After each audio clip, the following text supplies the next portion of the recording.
Buongiorno, benvenuto in tribuna di onore. Il mio gruppo è composto da Andrés Gómez, Dana Valencia, Valentina Ramírez, Juliana Venegas, Juan David Hernández y Catalina Garzón Viparle. Introducción. En primer lugar, se presenta una transición de la Edad Antigua a la Edad Media. En segundo lugar, se hace recuerdo que el pensamiento de la Edad Antigua era de la razón. En la Edad Media se da porque la Iglesia naturalista es teocrática. En tercer lugar, en la Edad Antigua termina con la caída del Imperio Romano de Occidente, pero sigue siendo el protagonismo del Imperio Romano de Oriente en la Edad Media. Bueno, como se sabe, pues Roma es el alcance de las tres edades: antigua, mediana y moderna. Se hace el recuerdo pues que Roma no sería Roma sin el aporte de Grecia, en el caso pues de la filosofía que da la evolución al derecho. En el periodo posclásico, Roma se divide en los dos imperios, en el de Occidente y en el de Oriente. Tras la caída del Imperio de Occidente, que se da más o menos o aproximadamente en el 476 después de Cristo, aquí pues se da el inicio de la Edad Media.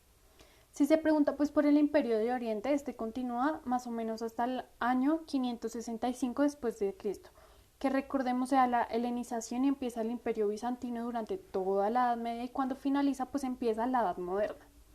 Roma inicia en el siglo XII a.C., aproximadamente le dan el nombre en el 753, pues mientras que en Grecia se empezaba a formar la fisis. Comienza el periodo arcaico, los patricios forman Roma y su derecho en ese momento no era escrito. Llegan los plebeyos y exigen igualdad a los patricios para ser parte de todo el derecho, pero no se da pues al ser un derecho constitucionario. En el siglo V a.C., pues Roma era importante pues por su situación geográfica, pues ya que tenía los distintos mares a su alrededor. Posterior a esto pues le declaran la guerra, pero las gana. Los plebeyos en Roma exigen que el derecho pues se vuelva público, por lo que los patricios y plebeyos se van pues para Grecia a estudiar el derecho escrito. Cuando regresan a Roma, en el año 349 a.C., se dan las leyes de las 12 tablas. Se hace el reconocimiento que Roma no hubiera podido lograr el derecho de hoy en día sin el aporte de la filosofía del derecho de Grecia. Comienza un nuevo periodo llamado preclásico en el año 367 a.C. Logran un acuerdo entre patricios y plebeyos que se dan las leyes de Lician Sextin. A partir de este momento, pues Roma comienza a llamarse República Democrática Romana.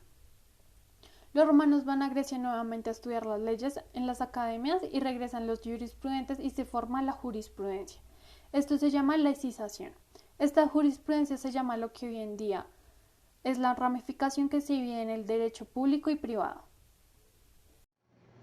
Roma, en su creciente territorio y expansión, necesitaba algo más, y Grecia le podía dar esa cultura como una propaganda de su creciente imperio.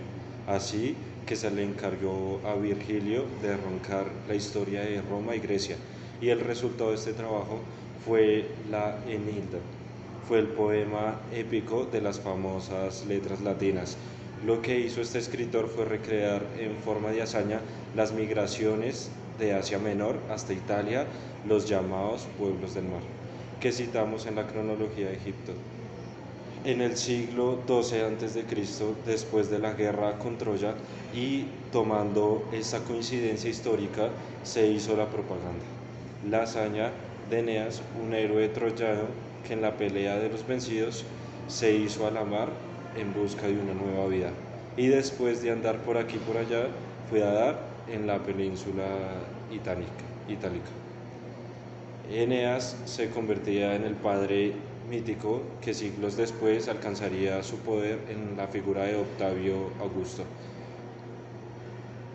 En el siglo XII a.C., después de la guerra con Troya, y tomando esta coincidencia histórica, se hizo la propaganda. La hazaña de Eneas, un héroe troyano que en la pelea de los vencidos se hizo a la mar en busca de una nueva vida, y después de andar por aquí y por allá fue a dar a la península itálica. Eneas se convertiría en el padre mítico que siglos después alcanzaría su poder en la figura de Octavio Augusto.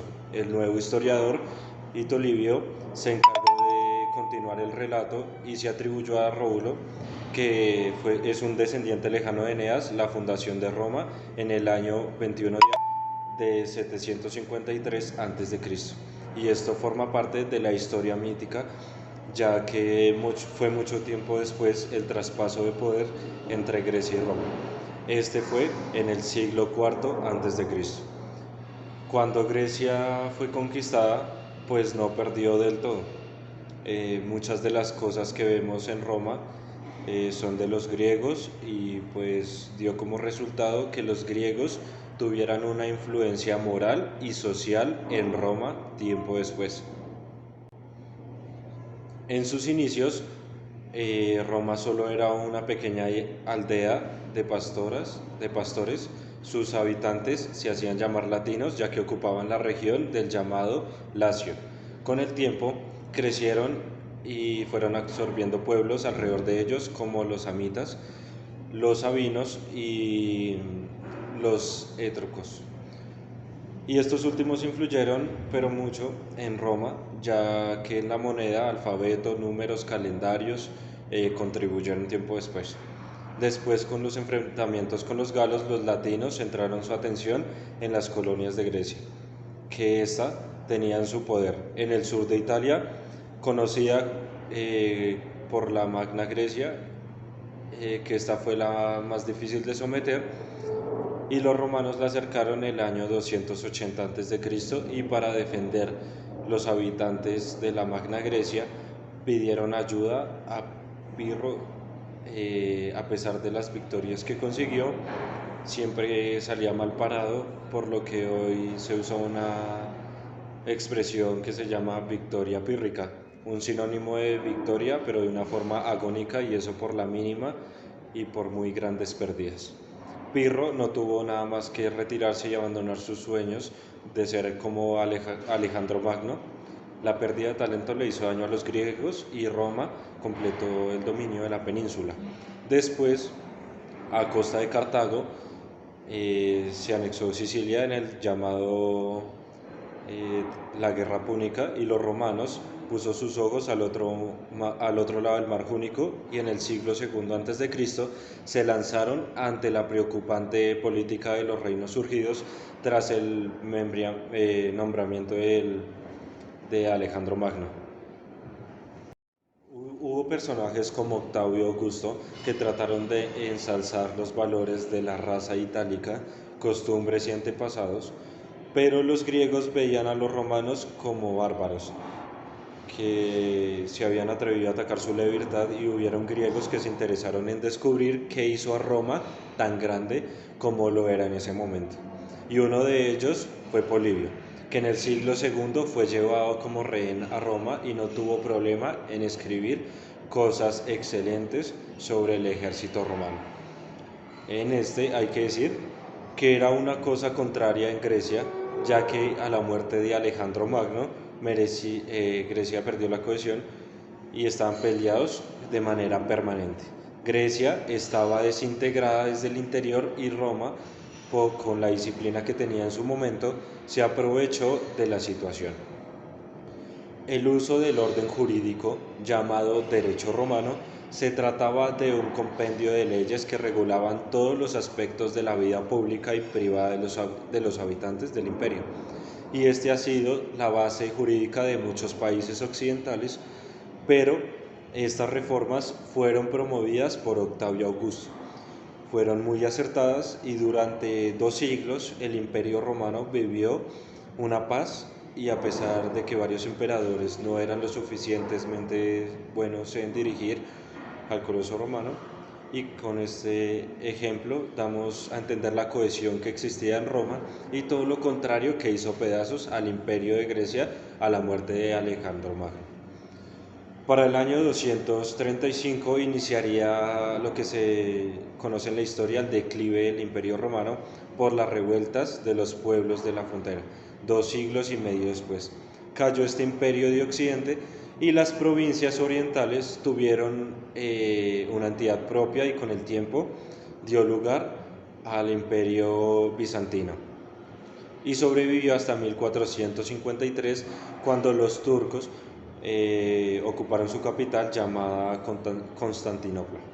En resumidas cuentas, no se puede hablar de Roma sin Grecia. Es cierto que los romanos conquistaron, pero los griegos ganaron la batalla cultural, Y esto también es una guerra que le costó mucho a Roma. Algunos dicen que para bien y otros dicen que para mal. Ese juicio, vamos acá. Al hablar de esta transición de la Edad Antigua a la Edad Media a la Edad Moderna, hacemos referencia a un alcance temporal guiado por un marco cronológico. En este caso, nos referiremos especialmente a la Edad Media, la cual tiene su inicio con la caída del Imperio Romano de Occidente, año 476, siglo V, y el cual finaliza en el año 1453, siglo XV, con la caída del Imperio Romano Bizantino de Oriente, lo que a su vez dio inicio a la Edad Moderna. Dentro de los principales aportes de esta Edad Media se resalta, primero, la diversidad y la unidad que caracterizó a la Edad Media condujeron al surgimiento de incipientes naciones, y segundo, la unión entre germanos y romanos permitió la conformación del gran continente europeo, guiado siempre por la imposición de la Iglesia que infundió un modelo de sociedad único y correcto.